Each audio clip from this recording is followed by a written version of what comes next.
Okay,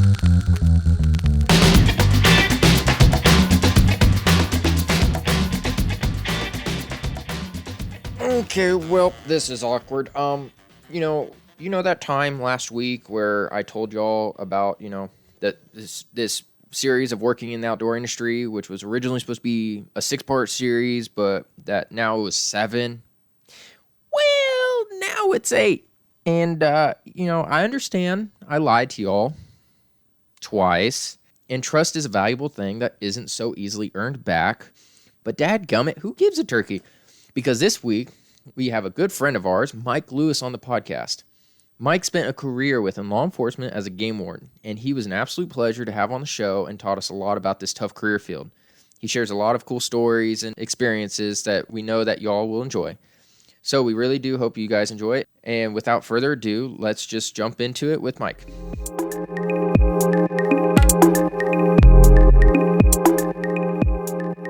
All right, and we are recording. Nice. Coolio. Well, Mike, welcome to our podcast. To really just get things started, we'll let you kind of just introduce yourself and kind of tell folks, who you are, what you've done, and maybe just your experience in the outdoors in general. So we'll let you kind of just go from here. Well, thanks for having me here, guys. My name is Mike Lewis. I grew up hunting and fishing. I'm one of those country kids, raised on a farm, always outside. I don't know, it's kind of the natural family thing to do. And before I knew it, it had become a passion to hunt and fish. That's how I got to becoming a game warden. That desire kind of drove me, if you will. But I started off my law enforcement career as a park ranger with Wildlife and Parks at Elk City State Park. Was there 6-8 months and then transferred into the law enforcement division where I was the game warden for Labette and Neosho counties in Kansas. I was stationed in Parsons, and that was from about 2000 to 2005. Through that process, I'd also worked my way up and become one of 4 firearms instructors for the department that traveled all over the state at the time, taking care of qualifications, training, weapon maintenance, that sort of thing. And then later on, they added a 5th position. But by then, I had transferred and become an instructor of police out at the Kansas Law Enforcement Training Center, which is the central training for all law enforcement throughout the state that don't have their own academies. Okay. Spent 10 years there, worked my way up to be range master and armorer in charge of the entire firearms program for the state law enforcement through that process, and was lucky enough to take an early retirement not too long ago. And that's why I got out early, or young, as a lot of the guys say, out of my law enforcement career. Yeah, that's awesome. So I guess to be a game warden, so you were a park ranger first. Did you have to go to the academy to be a park ranger? Yes. You did? Yes. Once I had gotten hired, I went through the academy actually as a ranger for Elk City State Park. And after I had graduated, I don't remember exactly now. I'd have to go through records and stuff to see how long I was a ranger before I transferred into the law enforcement division. But since it was the same department, it was all still Wildlife and Parks. It was a lateral transfer for me since I'd already been through the academy. I had the law enforcement credentials. It was a lateral transfer. Yeah. So I know now, like, to be a game warden, you have to have a 4-year degree in like a biology and stuff degree like that. Did you need one back then? You had to have a 4-year degree, but when I started, it wasn't in the wildlife biology. You could have just about any 4-year degree as long as it was relevant. They would still honor the criminal justice back then. Mine's actually in recreational services to deal with people while they recreate. And it's from Emporia State. Yeah. And that's how I got in with the Parks Division with Wildlife and Parks. And then, like I said, there an opening come up and I put in for it in Labette County and had Labette and Neosho counties. And after I was there sometime, that's when Kansas adopted the change for the wildlife biology major. Okay. If it's still that way or not, I don't know. Honestly, I've lost touch with some of that just because I've been out of that scene for several years now. Yeah.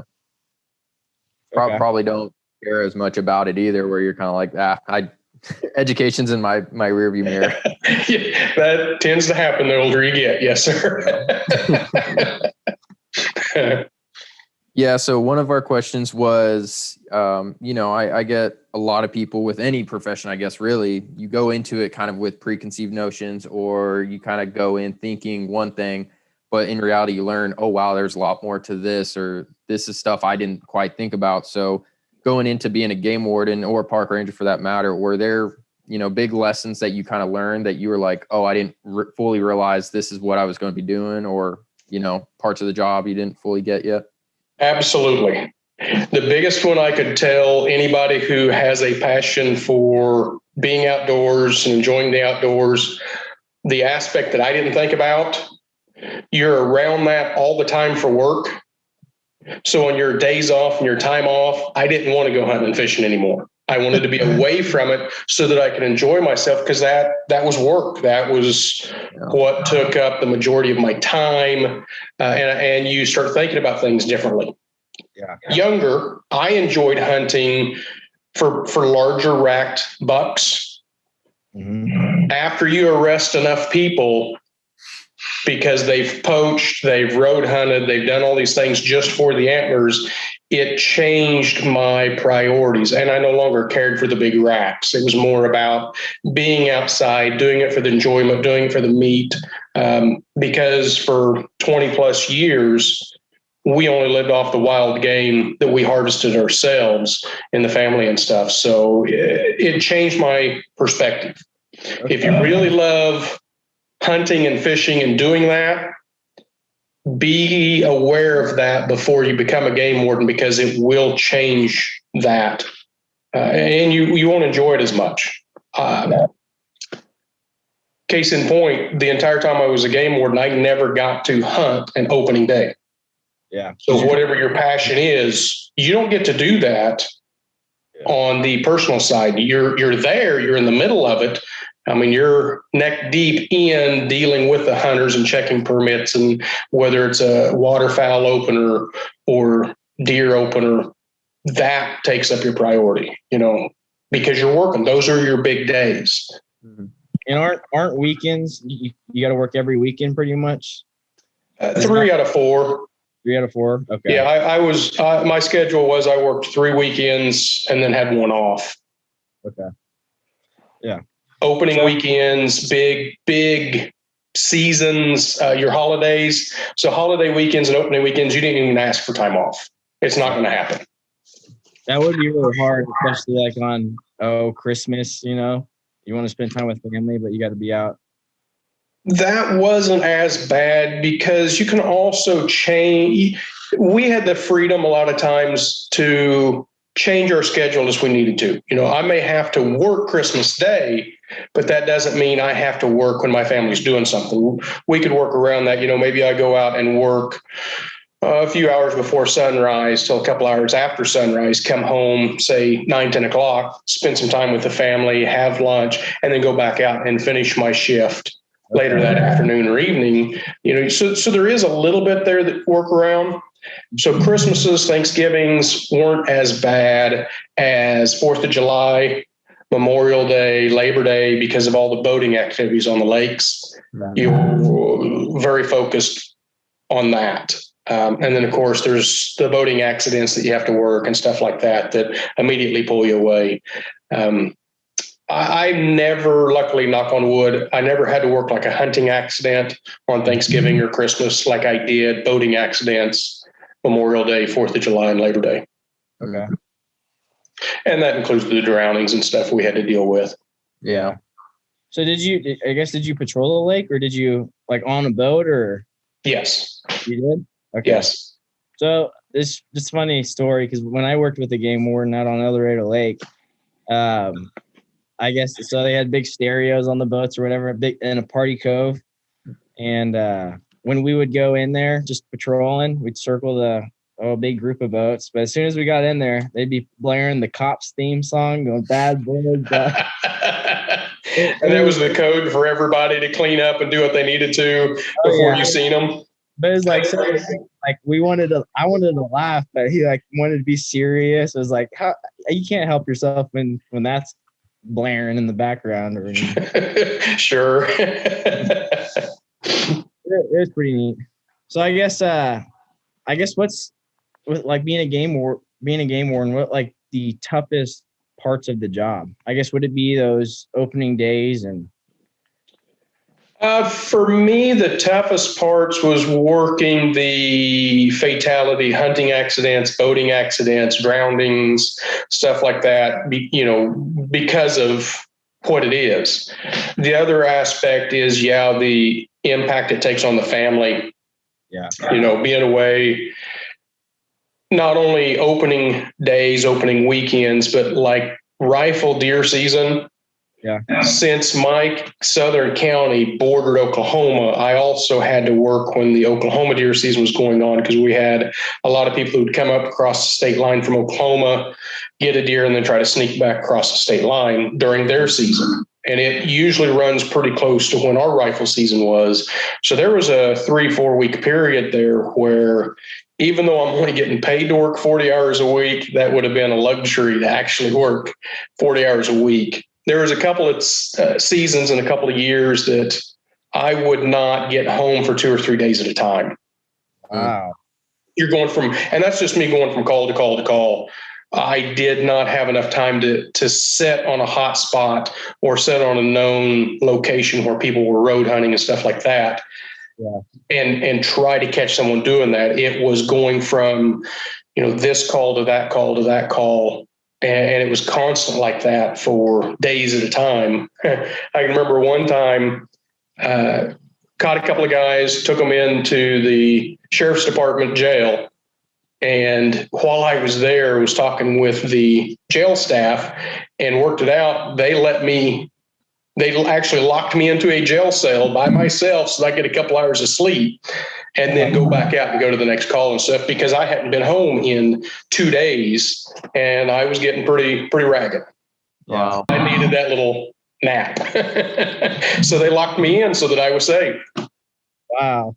Yeah, that's definitely sounds like it could wear on you at a certain point, but I guess that really fits into, as I've heard, plenty of people say this, that kind of profession is not for somebody who's, going out and looking to be getting paid real well or doing all these things, but you do it because you have a passion for what you're doing, kind of thing, right?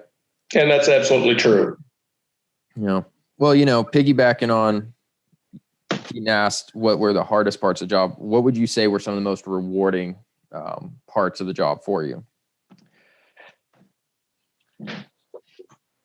The times that you get to help humanity, so let's say you've had that boating accident or there's something happened and you was able to get there in time to help save someone. Of course, that's going to be one of my favorite times.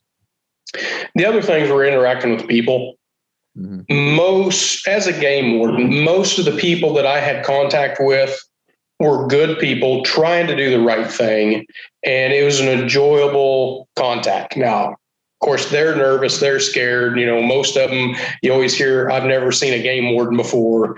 But I enjoyed people, the ones that are trying to do the right thing. And then, of course, there's the aspect of you're outside in nature so much. You get to see, animals interacting with other types of animals, the does sparring, the bucks during rut, them sparring. When you're on a stakeout or watching a place, just the squirrels and turkeys and different types of birds and that nature aspect of it, and realizing this is what I'm trying to protect. This is why I'm here. That was one of my favorite things. Yeah. That's going to be really like rewarding, even just like sharing stories with the hunters and whatnot. But was it ever nerve-wracking coming up to somebody who, like they have a gun in their hand? Is that ever like come across nerve-wracking to you? Oh, absolutely. Absolutely. Because in the fall, from September through, say, March, well, actually April with spring turkey season, everybody you deal with has a gun. Right. And you're outnumbered. You think about all the times when you go hunting, how often do you go by yourself and how often you go with a group? Well, now I'm that one single person coming into that group to check everybody. And let's face it, not everybody in that group's happy to see me. Mm-hmm. In the same group, you may have those guys that, hey, this is wonderful. I love what you're doing. Thank you for being here. And then his buddy right next door is, I hate you because of this experience. I hope to never see you again, and everything in between. So you're by yourself. You have no backup. You're outnumbered. Everybody's armed. It absolutely becomes something you think about all the time. You have to in order to go home to your family. Right. Yeah, I think I was watching one of those many different shows about like the different game wardens across the U.S. And I think one of the guys put it best is, you know, your everyday cops, they go around thinking, okay, is this guy armed or not? They kind of have that luxury of like, you know, most people I'm going to talk to aren't armed, but some might be. Whereas game wardens, every single person you talk to is armed. And they're not just walking around with like some little handgun. They're walking around with big old rifles or shotguns or, you know, what have you. So. Absolutely. And it, like I said, it's everybody all the time. Yeah. The thing is, you learn how to deal with people. It doesn't matter whether or not they've got a gun. And that's probably one of the best things I learned from my experience was talking to people. Yeah. If you show them respect, you treat them with dignity. It doesn't matter if you're writing them a fistful of tickets. You can still do that without demeaning them. I had a training officer early on that one of the best things he ever done for me is he challenged me to get the person I write a ticket to shake my hand when we're done. Now, when he first told me about that and challenged me with this, I thought he was playing a joke. You know, you're being the rookie, you're getting hazed, that sort of thing. And I didn't think it was even possible. The more he talked to me, the more he kind of won me over. And honestly, as you deal with people and as you learn, you know, what's really important? Okay, this guy's fishing without a fishing license. Well, it's not like you robbed the First National Bank. So when you explain things like that to them, and actually that was one of the lines I would use, you know, it's not like you're robbing the First National Bank. It's not that big of a deal. You just need to talk to the court and explain it to them that way. But it was always treating them with dignity and respect through the process, explaining it to them so that there is not big holes in what's going to happen next. You're not going to go to jail. You're not going to lose your vehicle. You just need to contact the court. If the judge finds you guilty, there's going to be a fine, you know, and just explain it to them. I was completely shocked the first time I had someone shake my hand, and then the percentage of people you could get to shake your hand after that. Because again, you learn most of the time, these people are trying to do the right thing. They've just made a mistake. Right. Now, the road hunters or the spotlighters that I pulled out of a vehicle that's got 4 guys, 3 deer already in the back of the truck. No, I don't care to try to even get them to shake my hand. They're going to jail. No questions asked. Yeah. This is not going to be a pleasant experience for you. Yeah. You made that choice, and that's the difference in my mind. Yeah. And in all fairness, your average hunter angler is probably going to support you with that decision because they're like, yeah, get these turds out of here, man. Absolutely. Yeah. My stepdad actually told me a story because he's a pilot for Southwest. And I love how you put it of like, you could literally be doing something that could upset people, but still get them to shake their hands. He's like, he knows the difference between a good and a great flight attendant, because a good flight attendant can handle a situation well, but you know, may not be able to calm certain things down. He had a situation this last weekend where things got a little out of hand and cops were called, all this other stuff, but the flight attendants weren't able really to handle it. Whereas I think when he was still early days of working at Southwest, he saw a flight attendant that, practically just told a passenger to go screw yourself. And at the end of it, the passenger was like, "Thank you very much," and shook their hand. And he was just like, "How the heck did that just happen?" So yes, and that is someone who has learned how you can talk to people and still treat them with dignity and respect, but get to that point and overcome that difficulty without creating resistance. Mm-hmm. Yeah. And what, like you were mentioning about like poach deer and whatnot. So whenever you confiscate these deer, do they go to like a food bank, or like what usually gets done with these deer? If it was something that was salvageable, so something that can still be consumed, I would take it to a meat locker, and I had a couple of meat lockers in my area that would work with me. Yeah. And then that meat was donated. I had a list of people, and I worked with the sheriff's department and local community organizations, that if there was, say, someone who was struggling to feed their family or something like that, then that meat was processed by a professional locker. Yeah. And then donated to that family. Occasionally there would be organizations that was doing something and they would take the meat, but I tried to donate every bit of the meat that I possibly could. Yeah.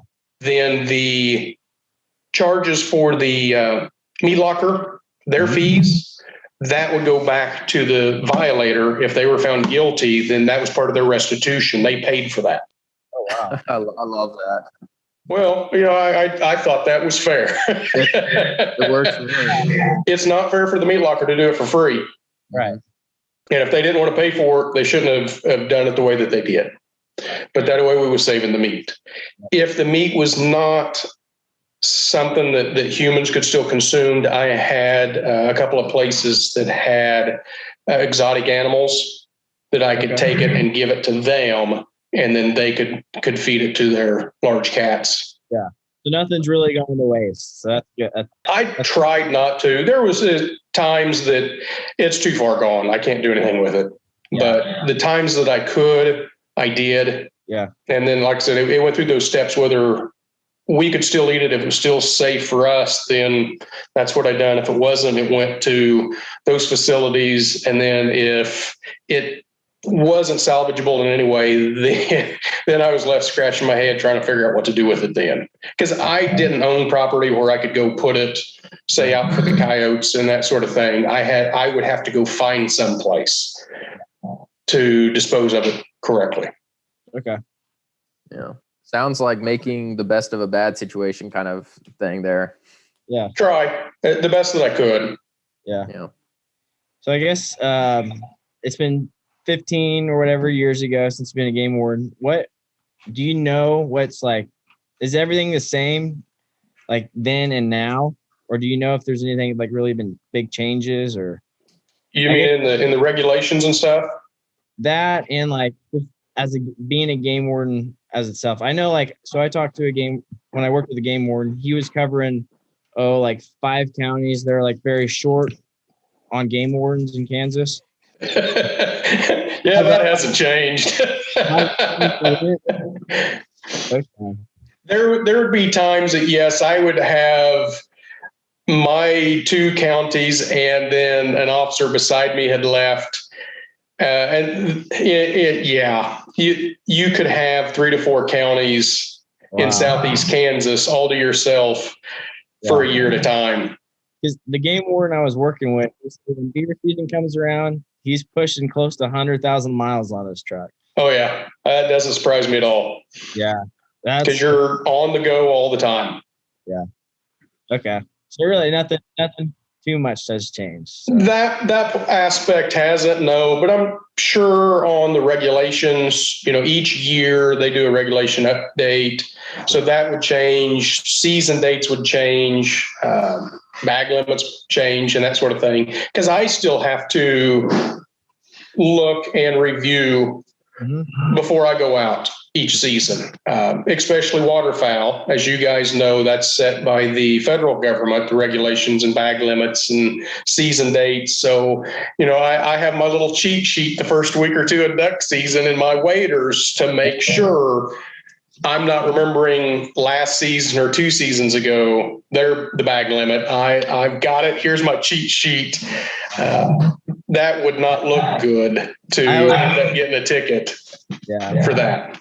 Usually, the week before duck season, I'm studying just to see which ducks we can shoot and how many. So yep, that's what my cheat sheet is the bag limit. I can have 2 wood ducks. I can have 1 canvas back. I can have 1 mallard hen.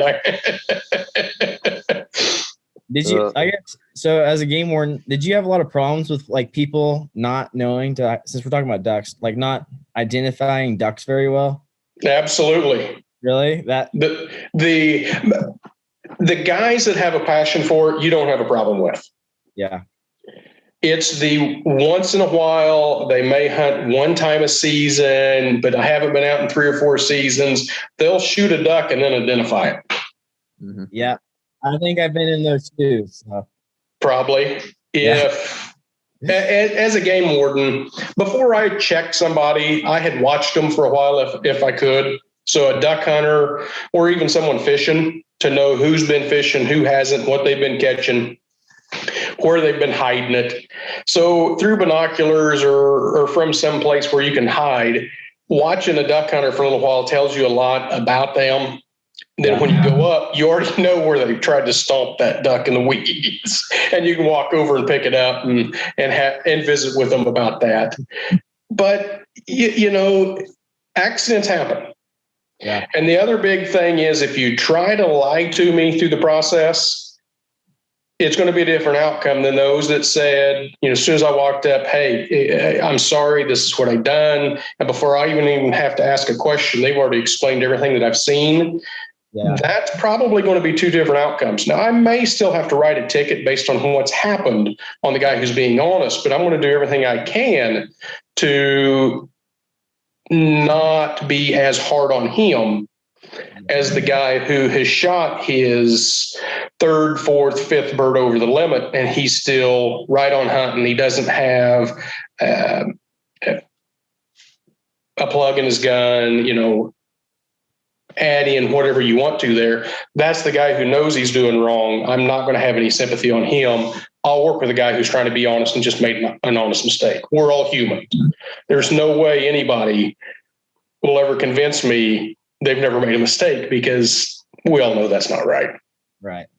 Yep. Did you guys have the robo deer back in the day? We did. Yeah. Did you get to use it personally? Oh, yes. And really? I loved doing that. Oh my gosh. I've always I thought that'd be so cool. It is. I always said that was the icing on the cake, because you don't get to do it very often. You don't always get a taker, but when you do, oh, it's so sweet. Oh my. When you do a robo deer, there's got to be an officer right there to make it interact with the people getting ready to shoot it, the people who's come down the road. Yeah. We call the guys that I worked with, we nicknamed him the ditch witch. So to be the ditch witch was, for me, the most fun, because you're actually seeing the vehicle come up, seeing them stop, seeing the rifle come out, you know, and you move its head or flick its tail and to do all that. Yeah. It's like fishing, if you will. And once that rifle goes off, then the stop vehicles, you know, they're already in motion because they can hear it. We're in communications on the radio. The adrenaline's so high, but when it's all said and done, we've got them caught. The tickets are being written. You almost want to jump up and down and dance, because this is the guy you're after. Yeah, you don't get to catch him all the time. He was out purposefully trying to get around the system. He knew what he was doing was wrong. There's no sympathy. Now, I also got lucky enough that one of the guys that I worked with, who was also my training officer, he also done taxidermy.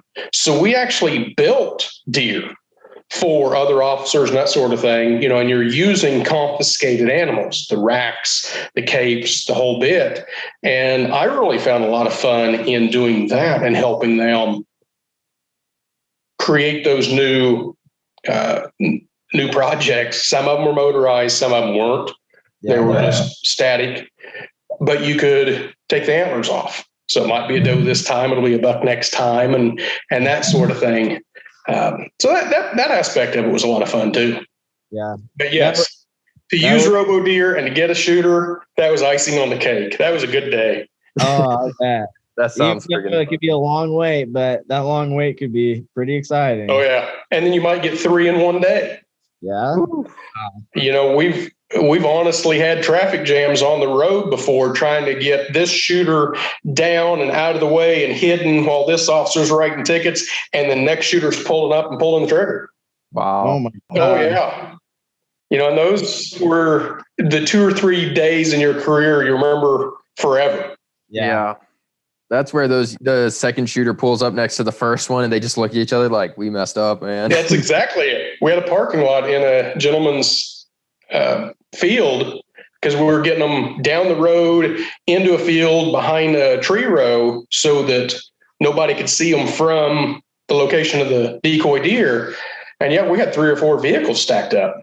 Wow. Yeah. We're calling in other officers. Hey, come help us write tickets.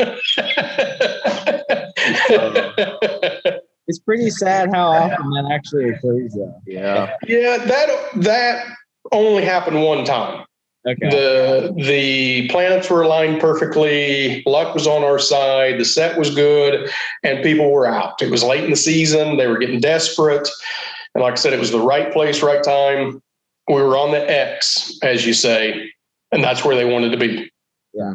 Yeah. So I was just curious, I guess, on the violation side, I guess what was the most common violation that you seemed like you would do all the time? Was there one or? There was a few. It would depend on the season. Yeah. Say summertime, usually it was something like a boat registration issue or no life jackets or not enough life jackets when you was doing boat patrols. You know, if you're working fisherman, it was no fishing license. But wintertime, hunting season, it depended on the season that we were in. Yeah, there'd be a few no hunting license, but like I said, most of the time, most everybody had that. Occasionally you'd find a no hip stamp. So I can't really say there was one that I wrote all the time. Now, of course, after January 1st, for that first week or so, there'd be a lot of people not having a new hunting license. They'd have their old one, but since it was a new year, the last one had expired and they had forgotten to go get a new hunting license before they went out, say, for the January deer season or whatever. Right. Usually, the story would go when I'd ask, can I see your hunting license? You'd see that shocked look on their face when they would realize this is a new year. I haven't gotten. Occasionally, you'd have to point it out to them. Okay, this is last year's hunting license. Do you have one for this year yet? And that's when the shock factor would hit. You know, and you'd kind of giggle with people because, again, if they're honest, that's an honest emotion. You're not going to hide something like that. Yeah. It's back to dealing with people. Yeah. One of my favorite stories. I had a young gentleman that was fishing. It was early April, if I remember right. Season had just started picking up for fishing, and the weather was just right. It was a beautiful day. Everybody was out. It was your first chance to get out for quite some time. And I come down on a group. Now, I'd watched them for a while, so I knew who was fishing and who wasn't. And there was 4 young men fishing, and all 4 of them had been. Get down there, start talking to them. And as I'm visiting with them, because I didn't always just walk up and say, give me your fishing license. Mm-hmm. Nobody likes that. Right. So we're visiting, we're talking about the weather, how beautiful it is, whether or not they're catching anything. One of the 4, you could see him visibly shake. He takes and reels in his line, hooks it to his fishing pole, and then he holds the fishing pole in both hands with the butt on the ground and just looks at me. He's done. He doesn't fish anymore. He doesn't talk. You can tell he's uncomfortable. Well, at that point, you know something's up. Body language, human nature. So as we're talking, Can I see your fishing licenses? The other three, they pull them out, and I'm checking. All of these young men are very young men. We're talking 16, 17 years old. Okay. He's 16. So I asked him, do you have a fishing license? No, sir, I do not. And why not? Because I just turned 16 about a month ago, and I forgot that I need one now. I've never bought one before in my life, and I didn't even think about it. My buddies called, said, let's go fishing. I was so excited. I grabbed my stuff like I've done my whole life. Mm-hmm. And I just now realized I don't have one. Yeah. All right. Well, come to the truck with me. Let's visit. At that point, it can be officer's discretion. Something this, I'm going to call it minor because, again, we haven't robbed the First National Bank. It is officer discretion. So we went to the truck. I got all of his information, and I wrote the ticket out. But at the bottom, that's where the officer discretion comes in, whether or not you fill out the court date or you fill it out as a written warning. So on his copy, I left it blank and I handed it to him. Here's the deal. I'll give you 24 hours to go buy a fishing license because compliance is really what we're after here. If you'll bring me a fishing license in 24 hours, I'll make this a warning. But understand, I've got 2 years from today to make this into a ticket, and you still have to appear in court. Yeah. So don't take this as a sign of weakness, but you was honest with me. I'm trying to cut you a break. You get your fishing license, everybody's happy. That young man had me called within 2 hours to show me his fishing license. He was a good contact for me from then on, because when he would hear kids talking about the things they'd done in high school and later on in college and stuff that wasn't quite on the up and up, he was a good source of information for me, all because he was a respectful young man. He was very honest with me, and it worked out good for everybody. Yeah. Wow. See, those experiences are like good learning experiences, and you're teaching a young kid, you know, what you got to do, but you teach them in the right way. So Absolutely. yeah. He was trying to do the right thing. When he realized he made a mistake, he was man enough to admit it. Yeah. Like I said, he was honest. He learned.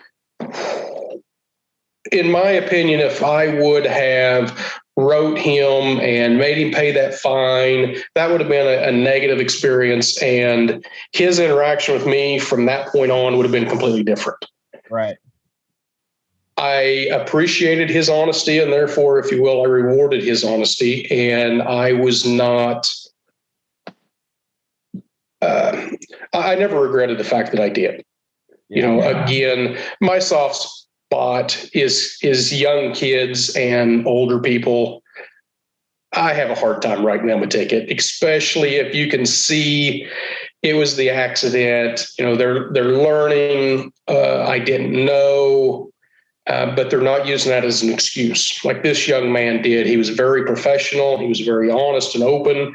I really enjoyed that. I loved that interaction with the kids. And like you said, it's an educational process. Yeah. Really, as long as we have compliance, did I do anything wrong by giving him that 2 or 3 hours to go buy the fishing license? Technically, did he break the law? Yes, he did. Mm-hmm. Did he do any harm in that amount of time that he was fishing without a license? So that's where it becomes the officer discretion to give them those few hours to get the fishing license. Now everybody's happy and move on. Right. But I mean, like, I like how you point out that it is one of those things. Maybe that experience was better in the long run, because in that case, he was probably like, oh, I'm never going to forget this again. Whereas if you would have gone straight after him, he might have been like, well, screw it. I'll just be smarter next time not to get caught, you know? So. Right. And you're absolutely right with that.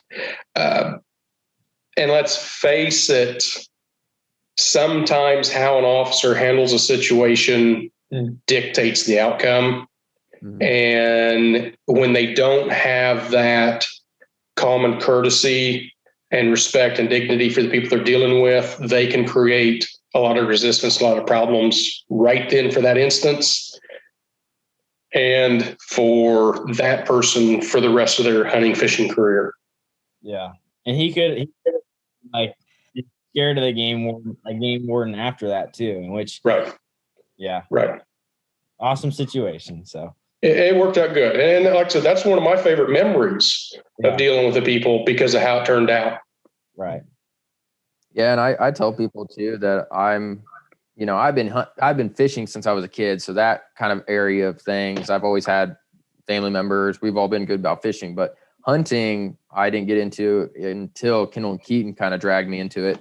And I tell people day in and day out, I was really blessed to have these guys as kind of like my lead into that, because they were like every single time we did anything before we went out, they were like, "Hey, do you have this? Do you have that? Did you make sure you do this?" Da da da da da. Sure. And they literally walked me through a lot of the process. But kind of how you said, like sometimes kids that age just kind of say, "Screw it, man, I can go out and do whatever I want." So Sure. luckily I have a good lead. Sadly, one of the people we had shoot a decoy deer one year wasn't old enough to drive yet. Oh my gosh, Wow. really? You know, he's on a learner's permit, 15 years old, road hunting, and had shot the decoy. So sadly, that's how he was raised. Right. That affects them for the rest of their lives. Yeah. Mm-hmm. So yeah, I spent time in North Carolina and I got to be around some of the wardens out there and I got to see a little bit into what they did. But can you maybe explain from your experience, what is some of the big key differences between what like game wardens and, park rangers do versus your everyday law enforcement guys? Because like what I got to see, I had to go and film some guys even doing, oh gosh, what was it called? Venomous snake handling. Like they had a whole special little course they had to go do just for that. And I was just kind of like, I guess I kind of understood or knew that aspect, but it didn't fully click until I'm sitting in there watching them say, "So this is how you handle a venomous snake." And I'm like, dude, these guys are on a different level. They're not your average cop that goes up to a door or a house and be like, "Hey, cops are here." But so can you explain some of those differences essentially? Well, I'll try, and I'll try to be very general and vague, because even in regular law enforcement, you have differences between your city police department, your county deputies, and then the highway patrol, and that'll be with every state. They focus, let's say for the majority, they focus on law enforcement 24/7.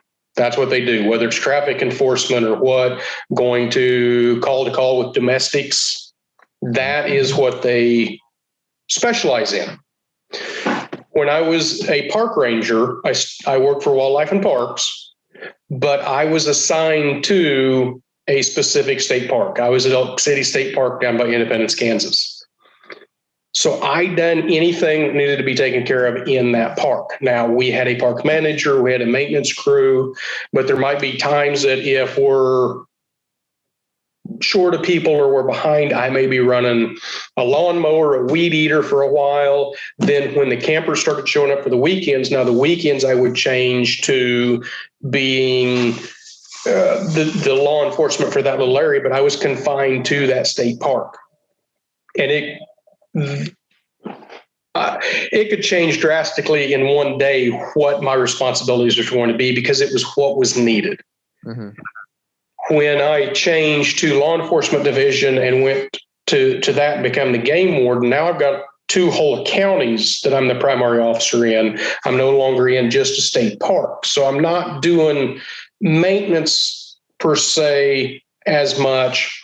I've got a bigger area, but now we're teaching hunters ed classes. We're doing boat patrols. We're checking hunters. But when you have a controlled burn and the state park or the wildlife area doesn't have enough people, you might help out there, answering calls, a lot of education. We're still not doing law enforcement 100% of the time unless it's deer season. Now we're focused specifically for deer season. But come spring, we may help with controlled burns. We may help with bird banding. All that can change. Or, like I said, I hope that's general enough between the regular law enforcement, the parks, and law enforcement, or the law enforcement department. Every place is going to be different, though, and that's the other thing. Each county, each section of the state parks, all that can always change. So I'm trying to be very general in that. Yeah. Did you ever help out with the sheriff department? Like, I know with my game warden, who I worked with, so like sometimes I guess dispatch would call just to see if anybody was close by, and we actually would we got a call to go to a possible fight at somebody's house. Did you ever like do any of that kind of stuff too? I did. I had a very good working relationship with Labette County Yeah. and the sheriff's department and Parsons PD and all those others, but especially the county, because where I was at and what I was doing, they were my backup. Yeah. So anytime I was available or close to be their backup, I never hesitated. So yes, I went to domestics. I went to all sorts of different things that weren't my job description as a game warden, but because I was still a law enforcement officer, they needed help. I was there if I could. And a lot of those guys were my friends as well. Yeah. So you do what you have to and what you need to make sure they go home to their families as well. Right. So pretty much if you were filling out an application on it for a game warden, it'd be like 30%, here's like the job duties, and 70%, you'll find out. Actually, that's very accurate. Your job description has percentages on it that you're expected to do this much law enforcement, this much of this, and it is broken down like that. And then there's always that last segment, subcategory J, other duties as assigned. And that's the loophole that if something new comes up, there you go. It's still in your job description. It always seems like it's something new every day, which would be awesome. Yeah, within reason. Because like I said, there are certain times of the year you knew what you were doing. Yeah. Summertime, the 3 big holidays, Memorial Day, 4th of July, Labor Day, you're doing boat patrols. Yeah. Deer season, you're working deer hunters. Yeah. So that was always a constant. The rest of the time, good luck. That's cool. Well, our last big question is, do you have any advice for individuals who may be sitting there going, I think that's the job I want to do? Do you have any key pieces of advice that you could share with them? Knowledge is power. Educate yourself as much as you can before you go in. Don't go in blindly. Like I had said earlier, if you like to hunt and fish, understand this is going to change how you look at hunting and fishing on your days off, time off. And as long as you know what you're getting into before you get in there, and that's the decision you make, rock on. But understand you're not going to get rich. It's not always going to be glamorous. You're going to get dirty. You're going to get filthy. You're going to see the bad side of humanity. You're going to see the good side. So knowledge is power. Also look at other states. Don't pigeonhole yourself to just the state you grew up in, because sometimes what you're really looking for may be in another state, and have enough courage to look at that bigger horizon of those other states and find the aspect of it that you're really looking for. Yeah. Yeah, I like that. And I really like how you pointed out the different state thing, because, I've gotten to live in different states. So I've literally gotten to see game wardens in other states. And I know there's guys down in Texas, for example, that their whole job is they're on a boat every day out in the ocean. Like, Sure. And Sure. over closer to Corpus and the border, they're, enforcing the laws of the wildlife and all that, but they're also dealing with friggin' smugglers or people trying to deal with the border or the cartels even out there. And I'm like, wait a minute, they're game wardens, right? Yeah, but Exactly. they got that too. And you're like, wow. So exactly. But you change across the state line. When I left, Oklahoma game wardens did not do boat patrol. That was taken care of by their highway patrol.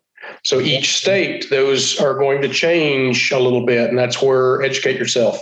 Find the place you want to go, and if you have the opportunity, especially if you're starting out in life and young in your career, go where you want to go.